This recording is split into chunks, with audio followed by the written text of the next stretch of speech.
Hi friends, Mahanadi சீரியலில் இன்றைக்கி நாளைக்கான எபிசோடு பார்க்கலாம். புதுசாக பார்க்குறவங்களா இருந்தால் சப்ஸ்கிரைப் பண்ணிக்கோங்க, லைக்கு ஹைப்பு கொடுத்து விடுங்க. வாங்க வீடியோக்குள்ளே போகலாம். நேற்றுக்கு எபிசோடு எதில் முடிச்சிருப்பாங்கன்றது பார்த்தீங்கன்னா, நான் அந்த மாதிரி எங்கள் வீட்டில் போய் கேட்குறேன்னு சொல்லிட்டு விஜய் வந்து சாரதா கிட்ட சொல்லிட்டு இங்கே வருவார் இல்லையா, வந்துட்டு சோமுக்கிட்டேயும் அன்பரசுக்கு ராதா கிட்ட எல்லாருமே பேசுவாங்க. எதுக்கு நீங்கள் அங்கே போனீங்க, எதுக்கு என்னை கேட்காம இந்த மாதிரி வேலையெல்லாம் செய்கிறீங்கன்னு சொல்லிட்டு திட்டிட்டு வந்து அவர் பெட்ரூமில் வந்து உட்காண்ட்ருப்பார். அப்படியே எபிசோடு முடிச்சிருப்பாங்க. இன்றைக்கி வந்து பார்த்திங்கன்னா அவர் உட்காண்ட்ருப்பார். உடனே சாரதா தான் வந்து கால் பண்ணுவாங்க. கால் பண்ணி இந்த மாதிரி மாப்பிள்ளை என்ன பண்ணுறீங்க அப்படின்னு சொல்லி கேட்டதுக்கு, குழந்தை தானே அத்தை, நான் வந்து கூட்டிகிட்டு வரேன் அப்படின்ற மாதிரி தான் அவர் சொல்லுவார்.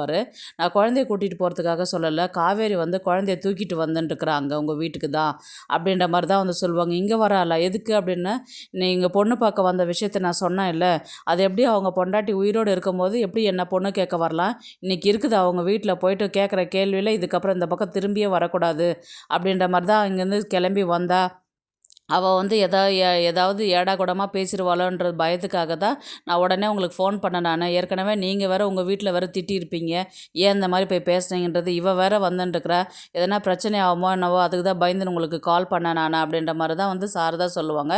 உடனே விஜய் வந்து, நான் இதுக்கு தான் அத்தை பயந்தேன், நான் ஏற்கனவே நான் சொல்கிறது நீங்களும் கேட்குறதில்ல, எங்கள் வீட்டில் இருக்கிறவங்களும் கேட்குறதில்ல, பார்த்தீங்களா இப்போ என்ன வந்து அவள் பேச போகிறான்னு தெரியல எனக்கு அப்படின்ற மாதிரி தான் வந்து, சரி நீங்கள் ஃபோனை வைங்க நான் பார்த்துக்கிறேன் அப்படின்ற மாதிரி தான் விஜய் வந்து சொல்லுவார். காவேரி வந்து எங்கே உங்கள் பேரன் அப்படின்ற மாதிரி தான் வந்து கேட்பாங்க. வந்ததுக்கப்புறம் இவங்க ராதா வந்து குழந்தைய வாங்கிட்டு போயிட்டு தூங்க வச்சுருவாங்க. இவங்க விஜய் இப்போ கூட்டிகிட்டு வருவாங்க. என்ன நினச்சிட்டு இருக்கிறீங்க உங்கள் மனசில் நீங்கள் அப்படின்ற மாதிரி தான் வந்து காவேரி கேட்பாங்க. இவர் என்னடான்னா, ஒரு நாள் பழகுனதுக்கு அடிக்கடி எங்கள் வீட்டுக்கு வர்றதும் சாப்பிட்றதும் ஓவராக பண்ணுறதும் இதெல்லாம் கொஞ்சம் கூட நல்லாவே இல்லை தெரியுமா உங்களுக்கு அப்படின்ற மாதிரி தான் காவேரி சொல்கிறாங்க. எல்லா விஷயத்துலையுமே அவர் அட்வான்டேஜ் எடுத்துக்கிறாரு. அதை விடுங்க, அதை விட நீங்கள் இன்னும் கொஞ்சம் ஓவராக மேலே போயிட்டு எங்கள் வீட்டுக்கு வந்து பொண்ணு கேட்க வந்திருக்கிறீங்க.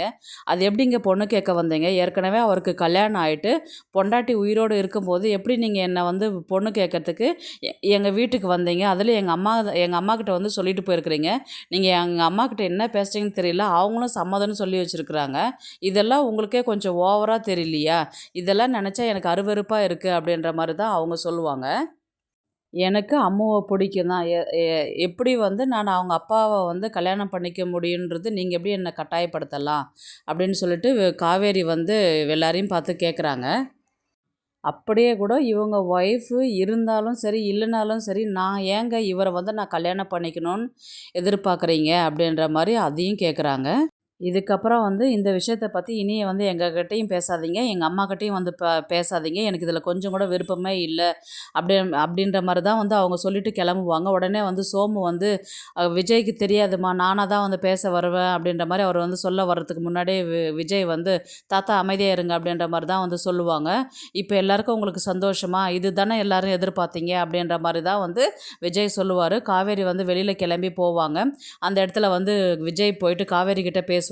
மிஸ் ஒரு நிமிஷம் இருங்க, நான் கொஞ்சம் உங்ககிட்ட பேசணும் அப்படின்னு. இப்போ தானே சார் எல்லாத்தையுமே சொல்லிட்டு வந்தேன், இன்னியும் வந்து என்கிட்ட எதுவும் பேசுகிறதுக்கெல்லாம் கிடையாது, எனக்கு வந்து உங்களை கல்யாணம் பண்ணிக்கிறதுக்கு கொஞ்சம் கூட விருப்பமே இல்லை அப்படின்ற மாதிரி தான் வந்து சொல்லுவாங்க. நான் கல்யாணத்தை பற்றி பேச வரலைங்க மிஸ், இது வந்து நீங்கள் எங்கள் வீட்டில் இருக்கிறவங்களாம் வந்து உங்கள் வீட்டில் பேசுனது வந்து எனக்கு தெரியாததான் வந்து பேசுனாங்க, அதுக்காக நான் வந்து உங்ககிட்ட சாரி கேட்கறதுக்கு தான் வந்தேன் நான், சாரி அப்படின்ற மாதிரி தான் வந்து விஜய் வந்து சொல்லுவார்.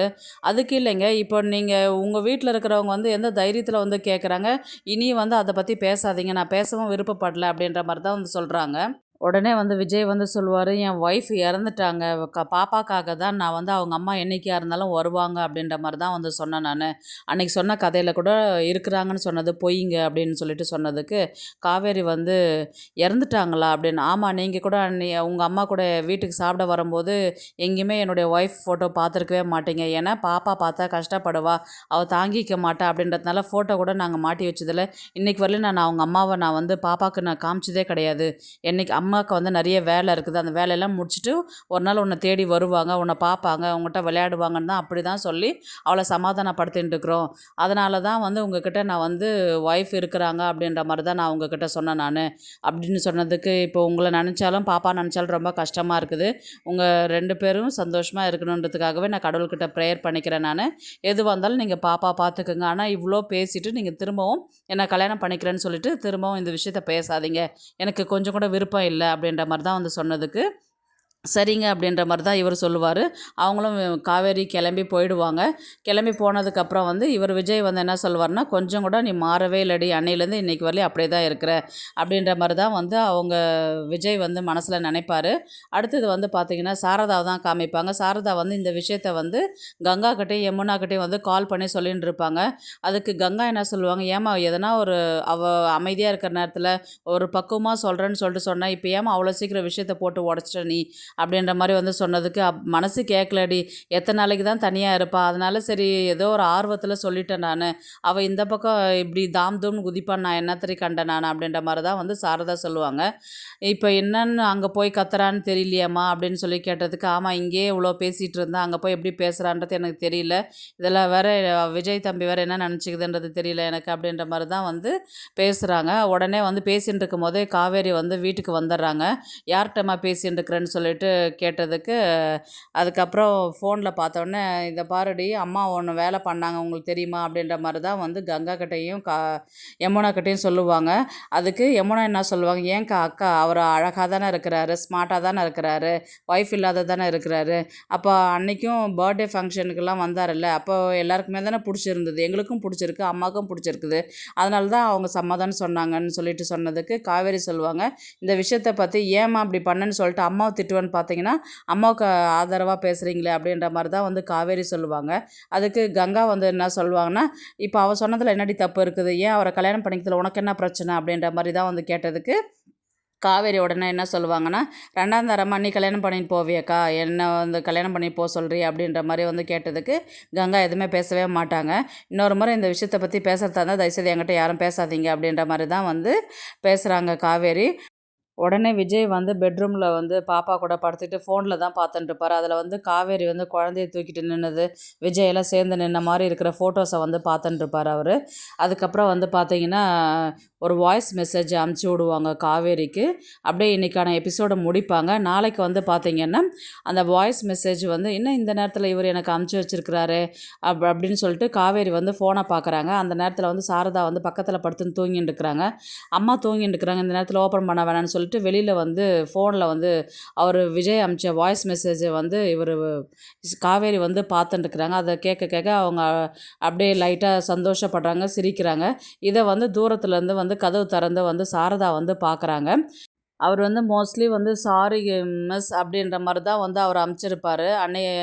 அதுக்கு இதை அவங்க கேட்கும்போது வந்து பார்த்திங்கன்னா, நம்ம எவ்வளோ பேசிட்டு வந்தாலும் இவர் சாரின்றதை வந்து அனுப்புகிறாரு. இன்னொன்று நம்ம மேலே ஏதோ கோவப்பட மாட்டேங்கிறாரு, அந்த மாதிரி ஒரு சாஃப்டான மனுஷனாக இருக்கிறாரு அப்படின்னு சொல்லிட்டு காவேரிக்கு வந்து பார்த்திங்கன்னா விஜய் மேலே வந்து ஒரு சிம்பத்தி, ஒரு லவ் வந்து ஸ்டார்ட் ஆகிற மாதிரி தான் வந்து கதையை கொண்டு போவாங்க. ஏன்னா வந்து ஒய்ஃப் இறந்துட்டாங்க, குழந்தை வந்து தனியாக இருந்து கஷ்டப்படுறா இல்லையா, இவ்வளோ வசதியாக இருந்தும் எப்படியோ இருக்கலாம், ஆனால் வந்து இவ்வளோ தன்மையாக அன்பாகவும் பாசமாகவும் இருக்கிறாருன்னும் போது நம்ம ஏன் வந்து லவ் பண்ணக்கூடாது, நம்ம ஏன் வந்து பேசக்கூடாது, அட்லீஸ்ட் அவருக்காக இல்லைனாலும் பாப்பாக்காக பேசலாமே பழகலாமே அப்படின்ற மாதிரி தான் வந்து காவேரி வந்து இனி யோசித்து அப்படி ஒரு முடிவு எடுப்பாங்க. இனி வந்து அந்த லவ் பண்ணுற மாதிரி தான் வந்து கதையை வந்து கொண்டு போவாங்க. இவங்க காவேரியும் விஜயும் அடிக்கடி சந்திக்கிற மாதிரி, பேசுகிற மாதிரி, பழகிற மாதிரி, பாப்பாவை வீட்டுக்கு கூட்டிகிட்டு வர மாதிரி. இவங்க ஆல்ரெடி வந்து காவேரி என்ன சொல்லியிருக்கிறாங்கன்னா, நீங்கள் கல்யாணத்தை விஷயத்தை மட்டும் பேச வேண்டாம், நீங்கள் வர்றதும் போகிறதுமா இருக்கலாம் அப்படின்ற மாதிரி அதையும் சொல்லியிருப்பாங்க இல்லையா. அதனால் இவங்க வந்துட்டு போயிட்டு பேசிகிட்டு இருக்கும்போது இனி வந்து காவேரிக்கு வந்து கொஞ்சம் நம்ம அவ்வளோ பேசியும் அவர் இவ்வளோ நல்லவராக இருக்கிறாரே, நம்ம ஏன் லவ் பண்ணக்கூடாது, ஆல்ரெடி கங்கா சொன்னதை யோசிச்சு பார்ப்பாங்க. அம்மாவும் ஆல்ரெடி சம்மதம்ன்றது சொல்லியிருக்கிறாங்க. ஏற்கனவே எடுத்தவுடனே நான் கல்யாணம் பண்ணிக்கிறேன்னு சொல்ல மாட்டாங்க. இனி வந்து இவங்க வந்து விஜயை லவ் பண்ணுற மாதிரி தான் வந்து கதையை கொண்டு போவாங்க. பார்க்கலாம் கதையை வந்து எப்படி எடுத்துகிட்டு போகிறாங்கன்றது. இந்த வீடியோ உங்களுக்கு பிடிச்சிருந்தா ப்ளீஸ் லைக் பண்ணுங்கள், ஷேர் பண்ணுங்கள், சப்ஸ்கிரைப் பண்ணுங்கள். தேங்க்ஸ் ஃபார் வாட்சிங். இந்த வீடியோ உங்களுக்கு பிடிச்சிருந்தா ஒரு லைக் போடுங்க, நம்ம சேனலை சப்ஸ்கிரைப் பண்ணுங்க.